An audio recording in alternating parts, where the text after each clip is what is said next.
Okay, let's talk about market structure. So, pag sinabi nating pamilihan, it is connected with the concept of demand, supply, at saka yung equilibrium. So, pag sinabi nating pamilihan, it is defined as an interaction that happened between the buyer and the seller. So, yung ugnayan sa pagitan ng mamimili, yun yung demand side, at saka ng nagbebenta, yun yung supply side, yun yung kinukonsider nating pamilihan. Ha? So, kahit hindi ka pumunta sa physical market or sa palengke itself, masasabi nating pamilihan, hindi yun, tawag dito, pamilihan pa rin yun.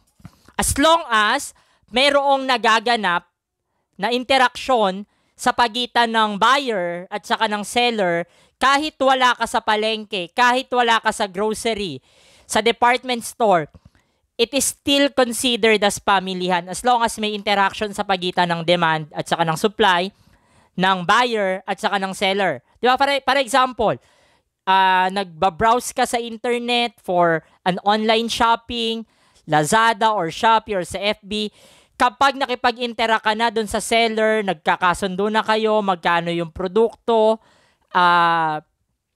tawag ito, paano yung mode of payment, paano mo makukuha yung produkto, kailan, saan, anong oras, that is definitely an interaction between the demand and the supply. So kapag nagkaroon na kayo ng deal, therefore, occur na yung interaction sa pagitan ng buyer at saka ng seller. So, maituturing na yon na pamilihan kahit hindi ka umaalis sa bahay mo. O di kaya, may mga naglalako sa kalsada, balot, taho, dirty ice cream, even encyclopedia, isda, karne. Minsan, di ba, nilalako yan sa kalsada. Bumili ka, nakipag-usap ka dun sa nagbebenta. It is also considered as pamilihan or market. Ha? Kasi may interaction kayo nung nagbebenta. So there are two main structure. We have perfect at saka imperfect competition. Dalawa lang yon na. Again, we have perfect at saka imperfect competition. Perfect competition, ibig sabihin may competition between the demand side and the supply side. Samantalang yung imperfect naman, absent yung competition. Pero under niya, may mga tinatawag tayong substructure, apat yon. We have monopoly, oligopoly, monopsony, and monopolistic competition. So, ipapaliwanag ko isa-isa yan. Tingnan muna natin yung criteria doon sa pag-characterize natin kung anong market structure siya. We have buyer, yung dami ng nagbebenta. Ng bumibili. We have seller, dami ng nagbebenta. Price dictator, sino yung nagdidikta or may control nung presyo? Sino yung nagsasabi nung kung mataas ba dapat or mababa ba dapat yung presyo? Entry and exit, yung pagpasok at paglabas. Mahirap ba siya? Madali ba siya? Types of product, hetero ba? Iba-iba? Homo ba? Iisa lang ng itsura. And yung example. So number one, we have perfect competition. Marami yung bumibili, marami yung nagbebenta. O example na nga niyan, yung market or yung palengke. Kung pupunta ka sa palengke, maraming nagbebenta, marami ring bumibili. So wala kang control sa presyo, even yung nagbebenta, walang control.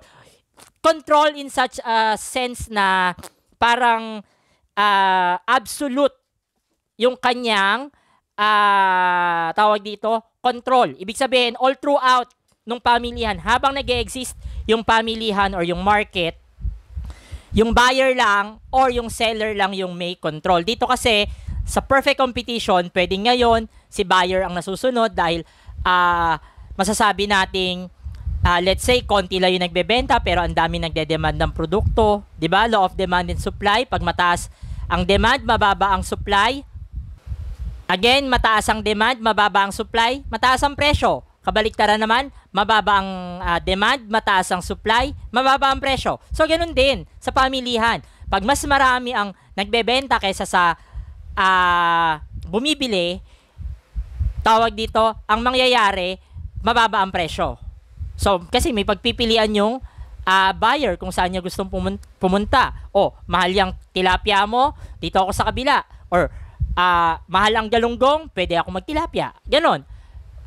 Sa isang araw naman, maaaring si seller ang magdidikta. O, ayaw mong bumili? Bahala ka. Maraming pang maghahanap ng produkto. Kokonti lang kami nagbebenta. So, yun yung price dictator. Yung demand and supply interaction. Madali lang pagpasok. Siyempre, kung gusto mong, let's say, mag-open na negosyo, magbukas ka lang ng pwesto, meron kang puhunan, makakapagbukas ka na ng negosyo. Kung ayaw mo, isara mo lang yung tindahan mo, mag-focus ka sa ibang bagay, you can exit now.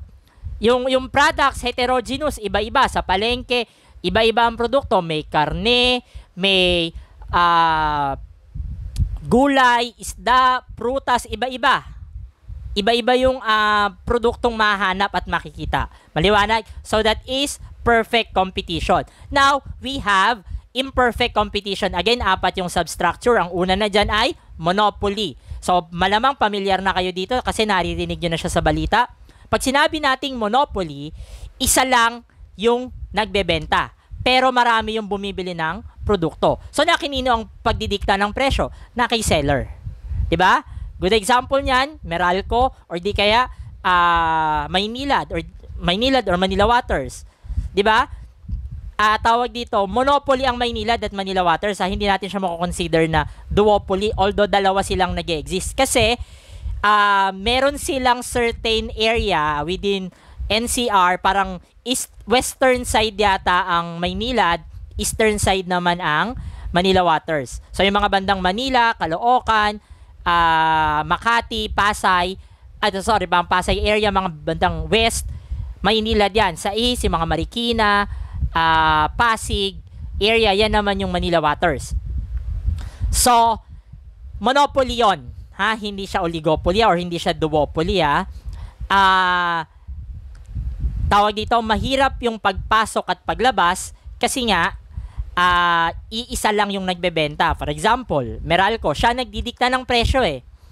Kung kunyari gusto niya itaas ang presyo, as long as it follows rules from the government, kayang-kaya niyang itaas or kayang-kaya niyang i-justify. Kahit pa napakapangit ng serbisyo ng Meralco. May choice ka ba? Wala. Kasi kung ayaw mo ng Meralco, kung ayaw mo ng kuryente, paputol mo. Wala kang kuryente. Diba? So no choice ka. Kung hindi, kahit pangit ang serbisyo nila at mahal ang kuryente na binibili mo sa Meralco, bibili at bibili ka pa din. Diba? Wala kang choice eh. Dikta ng seller yon. So halimbawa, merong panibagong player, kumpanya na gustong mag-open, mag-operate, lalabanan ang Meralco. Possible ba? Possible naman. Makakapag-open. Halimbawa, meron siya talagang puhunan. Pero let's say, napakaliit lang. So, nag-uumpisa pa lang siya. Kayang-kaya siyang patayin ni Meralco. Sa paanong paraan? Dahil nga si Meralco, yung sole monopoly doon sa market, kayang-kaya niyang diktahan yung presyo, pwede niyang ibaba. Mababa sa presyo na pwede mong i-offer or nung bagong kumpanya. Kapag nagawa niya yon, syempre yung mga tao, ba't pa nga naman sila lilipat? Mura na si Meralco. Diba? Kasi ang tao, gagastos yan, lalo nang mahihirap kung ano yung mas mura. So, hindi ka tinatangkili kasi nga mas mura si Meralco kaysa sa'yo, hindi mo naman kayang ibaba yung cost kasi nga malulugi ka. So, tendency, pahayaan lang ni Meralco yon, ang gagawin niya lang sa'yo, aantayin ng mamatay yung kumpanya mo. Diba? So, maaaring kapag namatay na yon, okay ka na, alis ka na, ako na ulit ang powerful within the monopoly. Or di kaya dahil nakapagtayo ka naman ng infrastructure, facilities related dun sa negosyo ko, pwedeng bilhin ko sila, i-merge ko sa akin. Nangyari na yan recently sa Meralco. May mga ganyang kaso. So, wala na ulit siyang kalaban. Siya na lang ulit yung monopolistic player. Pwede niya na ulit diktahan, itaas yung presyo ng kuryente. Maliwanag ba? So, that's monopoly. Second, we have oligopoly. Pag sinabi nating oligopoly, ibig sabihin, few yung seller. Marami pa rin yung buyer, pero few yung seller. Oil industry ang pinaka magandang example. Seller pa rin ang nagdidikta ng presyo.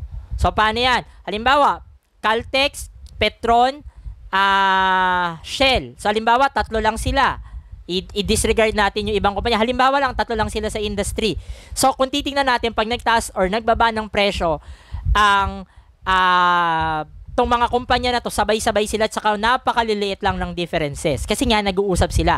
Dito na pumapasok yung tinatawag nating cartel. So, may sabuatan sila. Kunyari, Petron, itataas ko yung presyo ko pero sa ganito lang ha. Si Caltex at si Shell, susunod sila. Para nga naman walang malugi sa kanila kasi wala ka ring choice eh.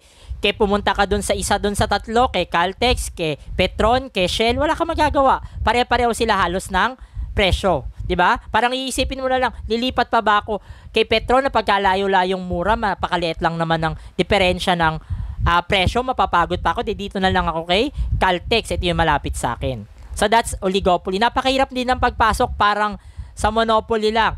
Pinapatay lang nila yung maliliit na industry o di kaya sinasama nila sa cartel. Then homogeneous yung produkto, lahat oil lang. Kanina sa oligopoly, iisa lang ang produkto, kuryente lang. So next, we have monopsony. Kabaliktaran to ng monopoly. Ang monopsony naman, iisa lang yung bumibili, pero marami yung nagbebenta. Gobyerno ang pinakamaganda example. Nangyayari siya kapag, kapag yung mga tao, ibinibenta nila yung kanilang serbisyo sa gobyerno. Nangyayari to sa service, hindi sa goods. Alam niyo naman siguro pinagkaiba ng service at saka goods. Ang goods, tangible, pwede mong hawakan. Ang service, intangible, hindi mo pwedeng hawakan. Buyer ang nagdidikta ng presyo kasi siya lang. So, gobyerno nagdidikta ng presyo ng serbisyo, halimbawa ng doktor, ng abogado, ng teacher, ng engineer, ng pulis, ng bombero, ng lahat-lahat. Sa pamamagitan ng sweldo. Kung ito yung sweldo, ayaw mo dito, alis ka sa gobyerno. Marami pang naghahangad makapasok sa gobyerno. Napakahirap ng pagpasok at paglabas kasi nga, iisa lang ang bumibili. Homo din lang ang ang uri ng produkto, lahat serbisyo lang. Bakit nangyayari na kayang-kayang idikta ng gobyerno yung presyo? Kasi syempre, siya lang nga yung bumibili. For example, siguro sa mga abogado, sa mga doktor, sa mga engineer, may choice pa sila eh. Huwag ibigay yung service nila sa gobyerno kasi nga, sa private sector, yung mga gantong trabaho, mas malaki yung sweldo nila. 'Di ba? Whereas, sa aming mga teacher, may choice, tayong mga teacher, may choice din naman tayo na pwede tayo magtrabaho sa gobyerno, pwede tayo magtrabaho, pwede hindi tayo magtrabaho kasi mas mataas ang sweldo sa gobyerno kaysa sa hindi. Pero may mga private school na pumapantay. Nakukuha, may mga ganong instance. So, as teacher, mas gusto natin magtrabaho sa gobyerno kasi nga may benepisyo na kulang sa private. Pagdating naman sa pulis, sa bombero, sa jail guard, wala silang choice eh. Sa gobyerno lang talaga sila magtatrabaho to practice their profession. So, paano yan? Halimbawa, ikaw ba bombero ka, kakausapin mo ba yung kapitbahay mo na, o kapitbahay, sweldohan mo ako ng 29,244, yun yata yung sweldo ng bombero ngayon, saka ng pulis. O babantayan ko yung bahay mo 24/7 para hindi kayo masunugan. Syempre, hindi naman nangyayari yun. Kaya, si bombero, no choice kung hindi ibigay yung serbisyo niya sa gobyerno. Gaano man kalaki or kaliit yung sweldo. So, monopolistic competition naman, kung titingnan natin, kapareho siya ng halos ng perfect competition. Ang pinagkaiba lang, parehong marami yung buyer and seller, demand and supply yung nagdidikta ng presyo, madali lang yung pagpasok. Example, yan, shampoo, pero iisang uri lang ng produkto. Halimbawa, inaabot nyo ba yung ang shampoo, pag binili mo yung isang sachet, isa lang talaga siya. Unlike ngayon na parang may twin pack. Ganon din ang, ganon yung monopolistic competition. Iisa lang sila ng produkto, wala silang, tawag dito, cartel, na parang katulad sa oligopoly, kasi, hindi sila, magkakalaban pa rin sila. Iisa lang halos yung produkto, pare-parehong shampoo. Parang dati nga, sabi ko nga, iisa lang yung shampoo. Isang sachet, ngayon parang may naging twin pack. Si Pantene yata, ganon, tig-dalawa, or si Clear. Si Sunsilk naman, parang buy one, take three, tatlo yung pwede mong bilhin sa isang halaga. Si Rejoice namang ginawang 4. Kumbaga, iba-iba sila ng packaging, ng branding, even ng pag-promote dun sa product. Halimbawa, RC, di ba recently, naging viral ang tawag dito, ang commercial ng RC. Anong ginawa nila? Creepy yung medyo yung kwento nung commercial nila. So, ikaw parang mahihikayat ka na, subukan ko kaya tong bagong produkto na to. Kasi pwedeng nagsasawa ka na dun sa dalawang produkto na meron sa market. For example, let's say, Coke na kanya din yung Sprite at ibang produkto. Kay, Pepsi naman, sa kanya si Royal at saka si 7-Up. Kumbaga, marami yung kalaban mo. So, ikaw, kailangan maging creative sa tawag dito sa pagbebenta ng produkto mo. So, ganun yung ginagawa sa ilalim ng monopolistic competition. So, I hope you learn something. You can send me a PM sa messenger ko para masagot ko kung mayroon kayong tanong. Thank you, God bless, and I hope you learn something.